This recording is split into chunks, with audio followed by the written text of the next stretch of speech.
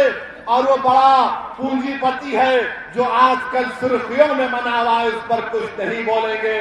ہم B J پی سے یہ پوچھنا چاہتے ہیں کیا جنید اور نصیر کو جب مارا گیا، کیا بی جے پی کی ہریانہ کی سرکار اس ظالم کو پکڑے گی جس نے واصف کا جب فیس بک لائیو کرتا ہے اور واصف کی موت ہو جاتی ہے، قاسم پر گولی چلاتا ہے، قاسم زخمی ہوتا ہے، یوٹیوب پر اس کو دکھایا جاتا ہے کہ بندوق سے گولیاں چلا رہا ہے قاسم پر۔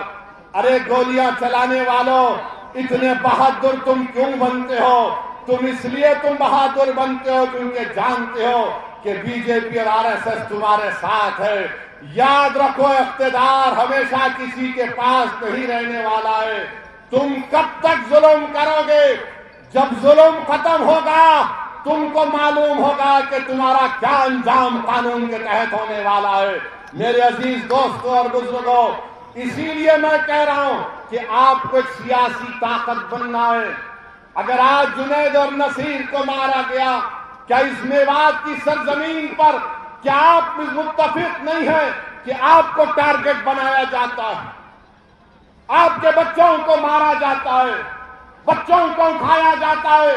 ارے کوئی اگر بھینس لے کر آ رہا ہے تو اس کو روک کر مارا اور پیٹا جاتا ہے۔ آج دیش میں بی جے پی کی سرکار ہے، راجستھان میں گہلوٹ کی سرکار ہے۔ ہم ان سے اس بات کا ڈیمانڈ اور مطالبہ کرتے ہیں کہ ایسے طاقتوں پر کنٹرول لگایا جائے، قانون کو استعمال کریے۔ ان تمام لوگوں کو جو غریبوں پر، مظلوموں پر ظلم کر رہے ہیں، پکڑیے، ان کی جگہ جیل میں ہے، جیل میں ڈال کر رکھیے ان ظالموں کو، ان کو سزا دلوائیے سنویدھان کے تحت۔ جب یہ جیل میں جا کر بیٹھیں گے تب ان کو معلوم ہوگا۔ جنہوں نے جنید اور نصیر کو مارا یہ گوڈسے کی ناجائز اولاد ہے، ان کے ناجائز اولاد ہے گوڈسے کی۔ جنہوں نے واصف کو مارا وہ گوڈسے کی اولاد نے مارا، جنہوں نے قاسم پر گولیاں چلائی وہ گوڈسے کی ناجائز اولاد نے قاسم پر گولیاں چلائی۔ یہ وہی لوگ ہیں جو گولیوں سے ان کو ڈرانا چاہتے ہیں۔ ارے یاد رکھو تمہاری گولیاں ختم ہو جائے گی مگر جس کی زبان سے اشہدو ان لا الہ الا اللہ و اشہدو ان محمد رسول اللہ نکلتا ہے وہ گولیوں سے نہیں ڈرتا، وہ رب کائنات سے ڈرتا ہے، وہ اللہ سے ڈرتا ہے، تمہاری طاقت سے نہیں ڈرتا۔ بلکہ میں یہ کہہ رہا ہوں کہ جنید اور نصیر زندہ ہیں اور زندہ رہیں گے، وہ شہید ہے اور شہید کبھی نہیں مرتا انشاءاللہ، مگر ان پر ظلم کرنے والوں کو روکنا پڑے گا۔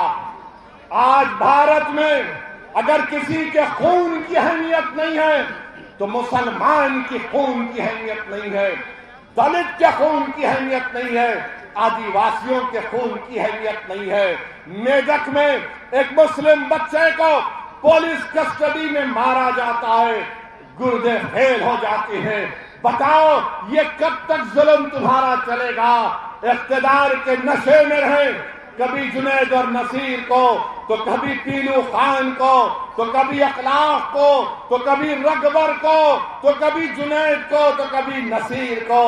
آخر یہ ظلم ختم کرنے کی ذمہ داری ان لوگوں پر ہے جو ہمارے ووٹوں کی بھیک پر